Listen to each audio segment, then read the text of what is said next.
Ken Towning. I'm an interim CTO or CIO. I've been in interim for 14 years and in IT for 29. So the challenges, it was loss making. It was terribly loss making. We were losing probably around £1 million a month. And for a small business, that is not sustainable. Why? There was a lack of process tracking. We had no idea where parcels were. Lack of repeat business from customers. Once we got you in, once we had managed to attract you, we forgot all about you. We didn't go back after you in any way. The systems weren't able to cope. So being a flash sales site, that means your turnaround on products is really quick. So we would have 50 to 200 new products or SKUs every day. Everything was cranked, everything was man-handled. But this is how a startup works.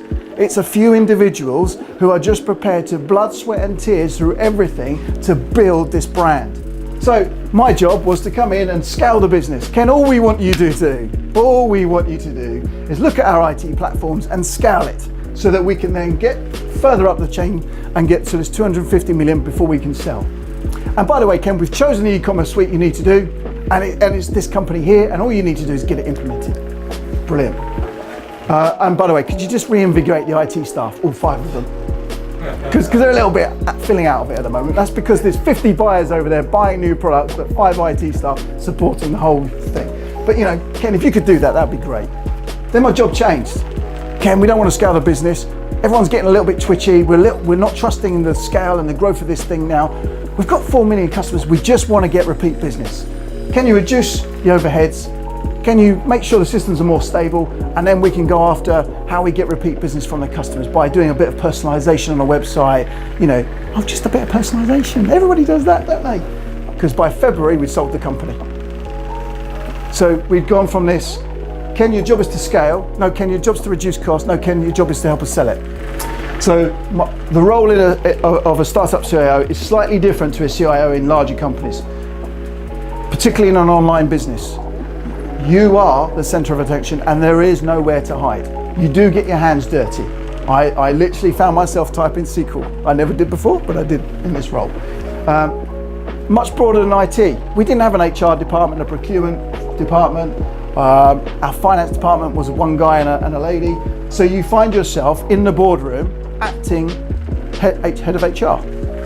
And money is so tight, with venture capitalists in particular. The one thing you'll come out of this is that money is so tight, everybody looks at every penny and you answer to an investment board. So you think you're the exec board, oh no, there is an investment board that you answer to over and above that. And they're the ones that are really nitpicking at you.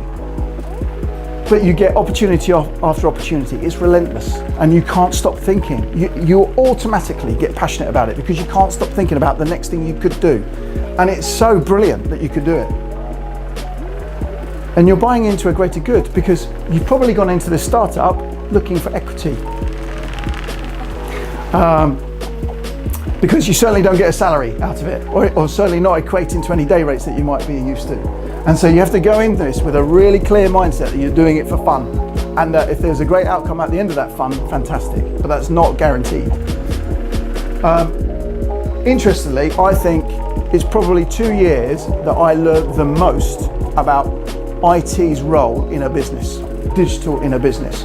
Having done loads of other roles within interim work and as a permanent, this 2 years, no question, I learned more than I could have ever done in those other years. It is relentless. It isn't for the faint-hearted. As you can tell, rather like Ian, I get passionate and I love it. The harder it is, the more of a challenge, the more I rise. And not everybody's like that. Not everybody's like that. But if you are of that mentality and you can afford it, you should go for this role. It's incredible. You can't be a blamer, you can't be easily stressed, and you certainly can't be about me because it's a team effort. You are useless without the rest of the team. Now that's not unique to Startup CIO. It's just really exploded in a startup environment because there's so few of you in that room. Startups, particularly with high net worths, VCs, and even private equity, mentality is ruthless. There is nothing about personality in an exec boardroom when you're discussing investments.